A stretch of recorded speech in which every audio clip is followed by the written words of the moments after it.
bonjour à tous. Alors aujourd'hui je vous retrouve tout simplement parce que je suis allée voir The Great Gatsby au cinéma et j'ai adoré ce film. J'ai trouvé tous les maquillages et tous les costumes, si on peut dire, absolument divins. Et je me suis dit, et si je leur faisais un tutoriel make-up digne du film Gatsby, digne des années 20. Donc c'est ce que je vais réaliser pour vous aujourd'hui. J'espère vraiment que ce tutoriel vous plaira. Et si vous n'êtes pas encore allé voir le film Gatsby au cinéma, allez-y, bon Dieu, je ne sais pas ce que vous attendez, mais allez le voir, ça vaut vraiment le détour. Donc moi je vais vous laisser avec le tutoriel. Avant de passer au tutoriel, j'ai déjà appliqué la base Fresh Glow de Burberry. Par-dessus, j'ai appliqué mon fond de teint Naked Skin avec l'éponge qui vient du site de la vente. J'ai ensuite appliqué mon anti-cerne et mon correcteur qui est le Simply Ageless Concealer de CoverGirl Olay. Et j'ai fixé le tout avec la brume fixante Fix Plus de chez MAC. Alors je vais commencer par appliquer ma base, donc je vais en prendre un petit peu, appliquer ça sur ma paupière. Et après on va passer au plus important du maquillage, en attendant qu'elle sèche. Alors vous le savez peut-être et vous l'avez peut-être remarqué dans le film si vous avez vu le film Gatsby, mais les sourcils c'est un point hyper important dans les maquillages des années 20. Je dirais presque que c'est le point le plus important des maquillages parce que ça définit complètement le regard.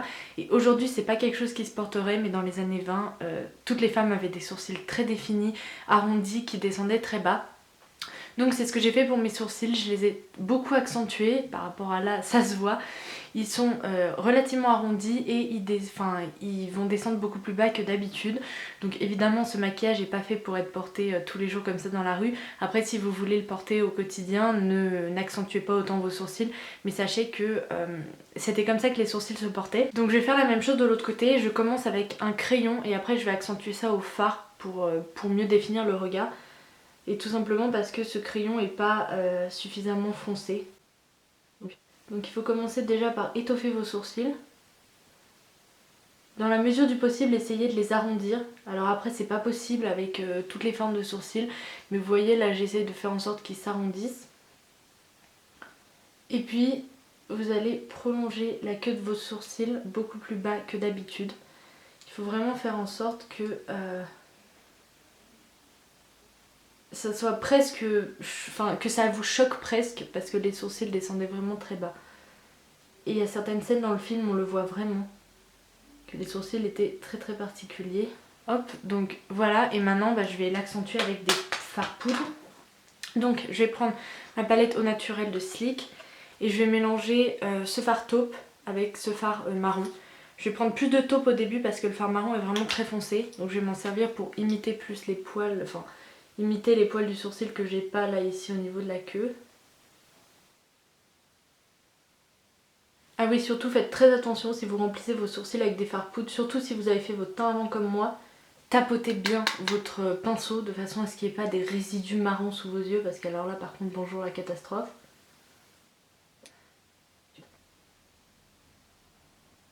Donc pour le sourcil c'est bon, maintenant je vais faire exactement le même maquillage que de l'autre côté. Donc je vais prendre un petit pinceau comme ça, Fluffy de chez EcoTools. Il faut prendre un pinceau qui soit vraiment pas trop dense, de façon à bien diffuser la couleur là au niveau du creux.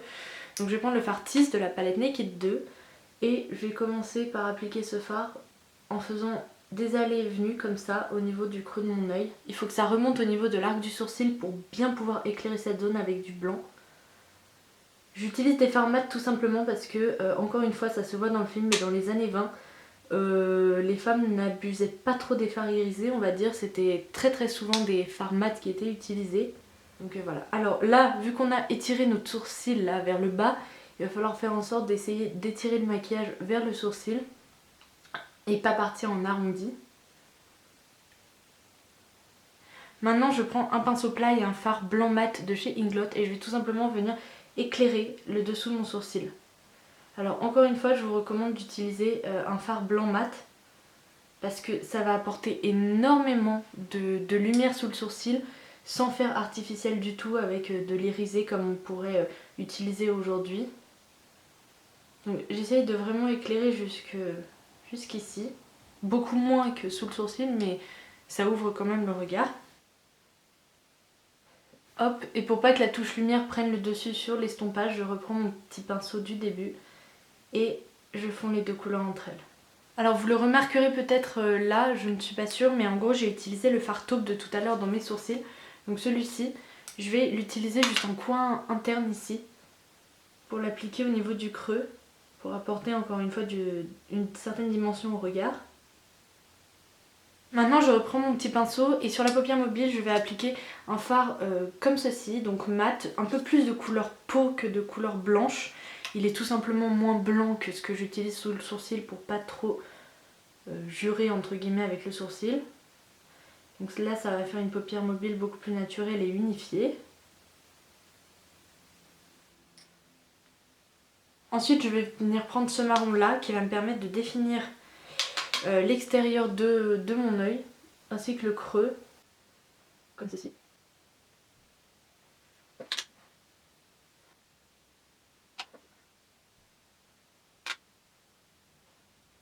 Donc voilà pour le creux, et la dernière étape j'ai appliqué un petit peu, enfin l'avant-dernière, pour l'avant-dernière étape j'ai appliqué un peu de fard satin taupe de MAC dans le creux encore une fois, tout simplement pour apporter un petit côté irisé, je ne sais pas si ça se voit ici, mais ça contraste un peu avec les fards mat sans trop se remarquer et pourtant c'est très très joli. Donc j'en applique vraiment un tout petit peu, juste dans le creux, histoire d'apporter un peu plus de luminosité sans pour autant utiliser un fard hyper pailleté ou je ne sais quoi. Avec un petit pinceau pointe de la marque Bidel & Tooth, je vais maintenant appliquer le fard satin taupe en ras de cils inférieur.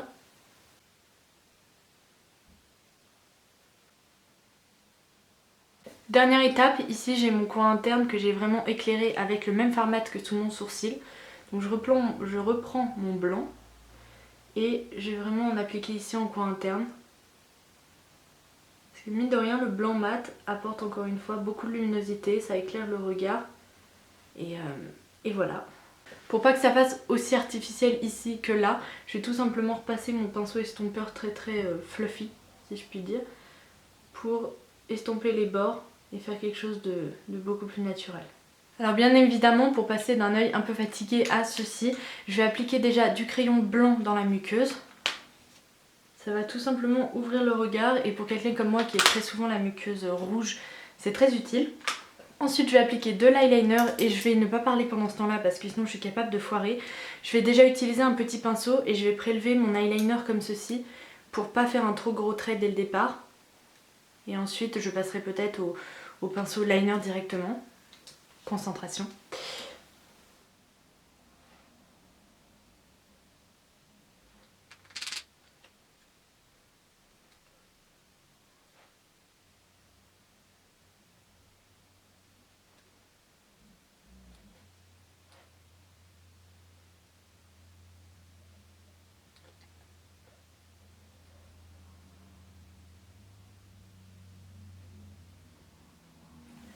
Vous ne le voyez pas vraiment mais j'ai fait une très légère virgule donc je vais reproduire ça. Je vais tout simplement tracer la ligne qui rejoint un peu le ras de cils inférieur.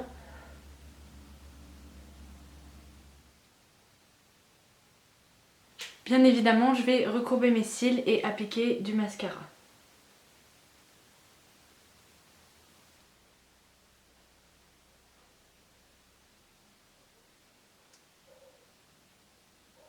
Alors avant de passer au teint, il me reste juste à appliquer du baume à lèvres pour préparer mes lèvres à recevoir tout ce que je vais leur mettre dessus. Alors pour le teint évidemment je vais définir mon visage parce qu'on voit bien que les visages des années 20 étaient quand même très définis. Elles portaient comme ce qu'on appelle aujourd'hui du contouring. Donc je vais utiliser cette poudre de chez Yves Saint Laurent qui est une palette couture. Utilisez n'importe quel bronzer du moment que ça convient un minimum à votre carnation. Que ça soit pas orange, n'est-ce pas? Donc pour ça je vais utiliser un pinceau comme ceci parce que je veux pas non plus que ça soit du contouring vraiment trop marqué qui se remarque à 20 km. Donc on va commencer par ici. Il faut que ça reste quand même naturel.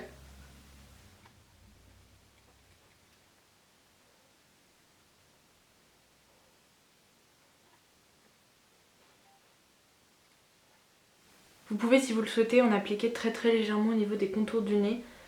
Alors après j'ai pas spécialement envie d'amincir mon nez mais bon, ça se faisait également. Maintenant je vais passer au blush et toutes les accros du corail s'arrêtent tout de suite puisque dans les années 20 les femmes ne portaient pas de blush corail. Ce qu'on peut voir dans le film c'est quand même des joues beige ou rose poudré etc. mais assez foncé.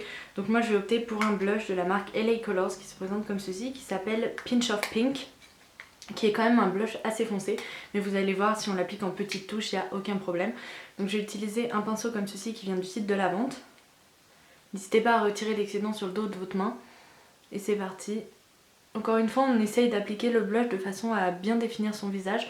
Donc moi, sachant que j'ai le visage relativement ovale, j'essaye de l'appliquer en remontant un petit peu ici vers mes petites, vers l'os de mes joues.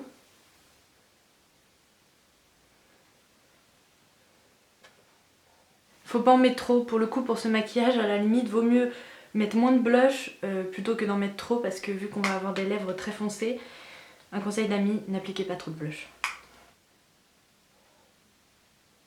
Voilà pour le teint, maintenant on va passer aux lèvres, qui est quand même une partie hyper importante, je dirais presque aussi importante que les sourcils. Alors pour mes lèvres, je vais déjà opter pour un crayon. Commencez par appliquer un crayon tout simplement parce que déjà un rouge à lèvres ça ne tiendra pas bien et vous n'obtiendrez pas cet aspect lèvres très défini comme encore une fois il y avait dans les années 20. Donc j'ai opté pour un Aqualip de chez Make Up For Ever, celui-ci c'est en teinte 19C. Alors il faut essayer de très bien définir votre arc de Cupidon parce que vous pourrez remarquer que ça formait presque un grand V au niveau des lèvres.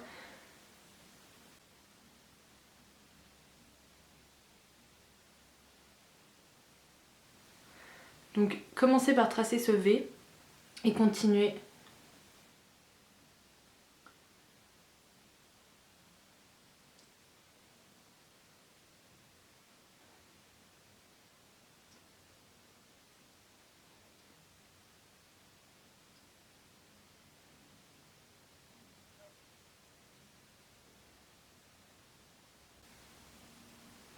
Une fois que vous êtes sûr de votre coup, commencez à bien appliquer du crayon en revenant vers l'intérieur des lèvres.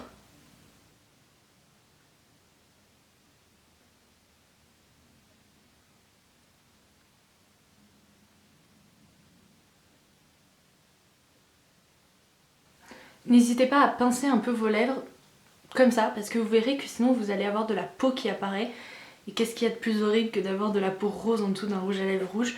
Donc moi je pince un peu mes lèvres et je colore également cette partie-là. Cet Aqualip de Make Up For Ever est divin, mais vraiment divin, il est incroyable. C'est un rouge très légèrement framboise, incroyable. Franchement, si vous devez vous acheter un crayon à lèvres, je vous le recommande vraiment, il est incroyable. Alors maintenant on va passer à une petite astuce. Prenez un crayon noir. Oula, vous êtes en train de vous dire qu'est-ce qu'elle va nous faire. Il faut très légèrement contourer en fait vos lèvres.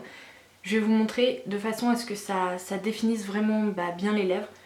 Donc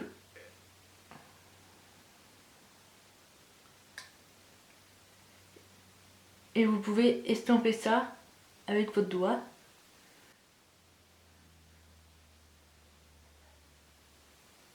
C'est comme ça que vous allez obtenir cet effet vraiment hyper défini que vous pouvez voir sur plein de maquillages. Enfin en rougeage, j'ai opté pour ce Super Saturated Eye Gloss Lip Color donc de chez Urban Decay.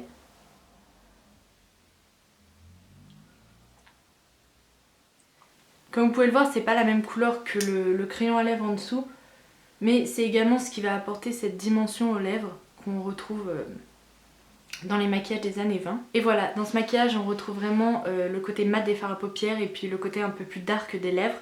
Alors après c'est à votre goût, si vous n'aimez pas porter des lèvres bordeaux aussi foncées, optez seulement pour un crayon à lèvres plus mat, plus doux, par exemple qui tire vers les framboises. Mais ce genre de couleur était vraiment très porté et dans le film on peut voir beaucoup de femmes qui portent des lèvres vraiment très présentes comme ça, d'une couleur un peu bordeaux. Donc voilà. Alors évidemment dans le film Gatsby on peut voir que toutes les femmes ont les cheveux courts. Ce n'est pas mon cas, donc je vais quand même vous proposer une coiffure qui peut être sympa et qui peut rappeler les années 20. Par contre, avec les cheveux longs. Comme ça, si vous avez une soirée à thème ou que vous voulez tout simplement reproduire ce genre de maquillage, ça peut vous donner des idées. Et puis j'allais quand même pas couper ma chevelure pour ce tuto, donc je vais me brosser les cheveux. Hop. Alors, je vais tout simplement laisser une mèche comme ceci sur le côté, prendre un headband, donc celui-ci est un peu rétro donc je l'aime beaucoup. Je vais placer mon headband.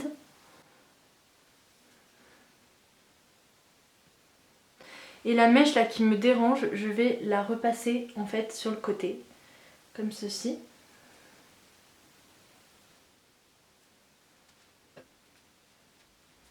Après si vous le souhaitez, vous pouvez très bien vous boucler les cheveux. Alors moi ce que je vais faire c'est une petite technique pour faire comme si j'avais les cheveux courts. Vous prenez une mèche pas trop épaisse, Vous la roulez comme ceci dans vos mains et vous allez venir la fixer avec une pince plate. Donc faites en sorte que ça vous dérange pas et que ça soit pas visible en même temps. Je vais faire ça en espérant que ça fonctionne parce que honnêtement mes cheveux sont très très fins. Donc pour ce genre de truc ça tiendra le temps du tuto à peu près. Si vous avez les cheveux un peu plus épais ça devrait mieux fonctionner.